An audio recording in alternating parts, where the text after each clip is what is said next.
जय श्री राम, जय श्री कृष्णा, राधे राधे। श्री जी चैनल में आप सभी श्रोताओं और सखियों का हार्दिक अभिनंदन है। कल हमने जाना था धनुष के टूटने पर मुनि परशुराम जी बहुत क्रोधित होते हैं। प्रभु श्री राम उनसे क्षमा मांगते हैं, लेकिन वे नहीं मानते हैं और ज़्यादा कहते हैं कि लक्ष्मण को मैं यमपुरी में पहुंचा सकता हूं। ये बालक बहुत ही नादान है, ऐसा कहते हैं। श्री रामचंद्र जी कहते हैं, मुनीश्वर क्रोध छोड़िए। आगे चलते हैं। प्रभु सेव कई समरु कस कस तजऊ विप्रवर रोसु वेशु विलोके कहे सी कछु बाल कऊ नहीं दोसु। स्वामी और सेवक में युद्ध कैसा है। ब्राह्मण श्रेष्ठ, क्रोध का त्याग कीजिए। आपका वीरों का सा वेश देखकर ही बालक ने कुछ कह डाला था। वास्तव में उसका भी कोई दोष नहीं है। आपको कुठार बाण और धनुष धारण किए देखकर और वीर समझकर बालक को क्रोध आ गया। वह आपका नाम तो जानता था, पर उसने आपको पहचाना नहीं। अपने वंश यानी रघुवंश के स्वभाव के अनुसार उसने उत्तर दिया, यदि आप मुनि की तरह आते तो हे स्वामी, बालक आपके चरणों की धूलि सिर पर रखता। अनजाने की भूल को क्षमा कर दीजिए। ब्राह्मणों के हृदय में बहुत अधिक दया होनी चाहिए। हे नाथ, हमारी और आपकी बराबरी कैसी? कहिए न, कहाँ चरण और कहाँ मस्तक, कहाँ मेरा राम मात्र छोटा सा नाम और कहाँ आपका परशु सहित बड़ा नाम। हे देव, हमारे तो एक ही गुण धनुष है और आपके परम पवित्र शम, दम, तप, शौच, क्षमा, सरलता, ज्ञान, विज्ञान और आस्तिकता, ये 9 गुण हैं। हम तो सब प्रकार से आपसे हारे हैं। हे विप्र, हमारे अपराधों को क्षमा कीजिए।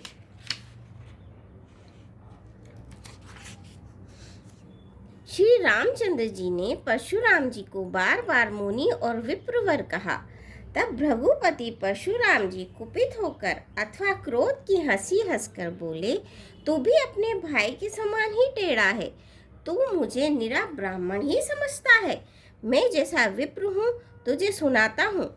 धनुष को श्रुवा, बाण की आहुति और मेरे क्रोध को अत्यंत भयंकर अग्नि जान। चतुरंगिनी सेना, सुंदर समिधाएं, यज्ञ में जलाई जाने वाली लकड़ियां हैं।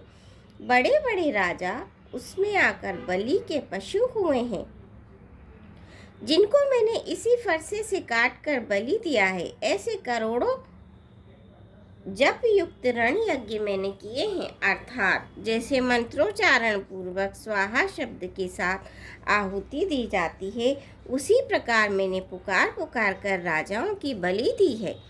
मेरा प्रभाव तुझे मालूम नहीं है।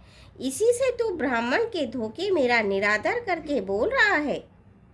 धनुष तोड़ डाला, इससे तेरा घमंड बहुत बढ़ गया है। ऐसा अहंकार मानो संसार को जीत कर खड़ा है। श्री रामचंद्र जी ने कहा, हे मुनि, विचार करके बोलिए। आपका क्रोध बहुत बड़ा है और मेरे भूल बहुत छोटी है। पुराना धनुष था, छूते ही टूट गया। मैं किस कारण अभिमान करूं? हे भृगुनाथ, यदि हम सचमुच ब्राह्मण कहकर निरादर करते हैं तो ये सत्य सुनिए।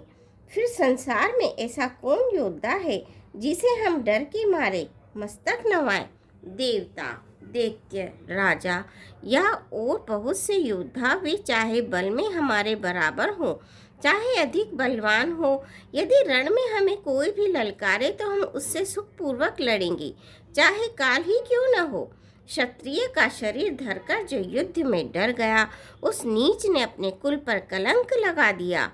मैं स्वभाव से ही कहता हूँ, कुल की प्रशंसा करके नहीं, कि रघुवंशी रण में काल से भी नहीं डरते। ब्राह्मण वंश की ऐसी ही प्रभुता महिमा है कि जो आपसे डरता है वह सबसे निर्भय हो जाता है, अथवा जो भय रहित होता है वह भी आपसे डरता है। श्री रघुनाथ जी की कोमल और रहस्यपूर्ण वचन सुनकर परशुराम जी की बुद्धि के पर्दे खुल गए। परशुराम जी ने कहा, हे राम, हे लक्ष्मीपति, धनुष को हाथ में अथवा लक्ष्मीपति विष्णु का धनुष लीजिए और इसे खींचिए, जिससे मेरा संदेह मिट जाए। परशुराम जी धनुष देने लगे, तब वह आप ही चला गया। तब परशुराम जी के मन में बड़ा आश्चर्य हुआ। तब उन्होंने श्री राम जी का प्रभाव जाना, जिसके कारण उनका शरीर पुलकित और प्रफुल्लित हो गया। वे हाथ जोड़कर वचन बोले, प्रेम उनके हृदय में समाता ही न था। हे रघुकुल रूपी कमल वन के सूर्य, हे राक्षसों के कुल रूपी घने जंगल को जलाने वाले अग्नि, आपकी जय हो। हे देवता, ब्राह्मण और गो का हित करने वाले, आपकी जय हो। हे मद, मोह, क्रोध और भ्रम के हरने वाले, आपकी जय हो। हे विनयशील, कृपा आदि गुणों के समुद्र और वचनों की रचना में अत्यंत चतुर, आपकी जय हो। हे सेवकों को सुख देने वाले, सब अंगों से सुंदर और शरीर में करोड़ों कामदेवों की छवि धारण करने वाले, आपकी जय हो। मैं एक मुख से आपकी क्या प्रशंसा करूं।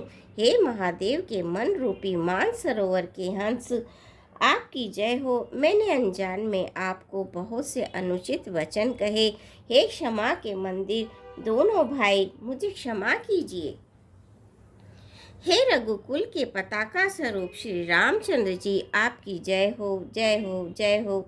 ऐसा कहकर परशुराम जी तप के लिए वन को चले गए। यह देखकर दुष्ट राजा लोग बिना ही कारण से मन कल्पित डर से रामचंद्र जी से तो परशुराम जी भी हार गए। हमने इनका अपमान किया था, अब कहीं ये उसका बदला न ले ले, इस व्यर्थ के डर से डर गए। वे कायर चुपके से जहां तहां भाग गए। देवताओं ने नगाड़े बजाए, वे प्रभु के ऊपर फूल बरसाने लगे। जनकपुर के स्त्री पुरुष सब हर्षित हो गए। उनका मोहमय ज्ञान से उत्पन्न शूल मिट गया। खूब जोर से बाजे बजने लगे। सभी ने मनोहर मंगल साज सजे, सुंदर मुख और सुंदर नेत्रों वाली तथा कोयल के समान मधुर बोलने वाली स्त्रियां झुंड की झुंड मिलकर गान गाने लगी। जनक जी के सुख का तो वर्णन ही नहीं किया जा सकता। मानो जन्म का दरिद्री धन का खजाना पा गए हों। सीता जी का भय जाता रहा। वे ऐसी सुखी हुई जैसे चंद्रमा के उदय होने से चकोर की कन्या सुखी होती है। जनक जी ने विश्वामित्र जी को प्रणाम किया और कहा, प्रभु ही की कृपा से श्री रामचंद्र जी ने धनुष तोड़ा है। दोनों भाइयों ने मुझे कथार्थ कर दिया। हे स्वामी, अब जो उचित हो सो कहिए। मुनि ने कहा, हे चतुर नरेश, सुनो। यूं तो विवाह धनुष की अधीनता, धनुष के टूटते ही विवाह हो गया। देवता, मनुष्य और नाग सब किसी को ये मालूम है। तदपि जाए तुम करऊ अब जथा वंश व्यवहारु, बूझी विप्र कुल वृद्ध गुरु वेद विद आचारु। सियापति रामचंद्र की जय, पवन पुत्र हनुमान की जय। मंगल भवनिया मंगलहारी, दबौ सुदशरथ अजर बिहारी। दीन दयाल विरद संभारी, हरौ नाथ मम संकट भारी। तो आज के लिए बस इतना ही। कल आपसे फिर भेंट होगी। आप मेरे चैनल को लाइक कीजिए, सब्सक्राइब कीजिए और वीडियो को शेयर कीजिए। धन्यवाद।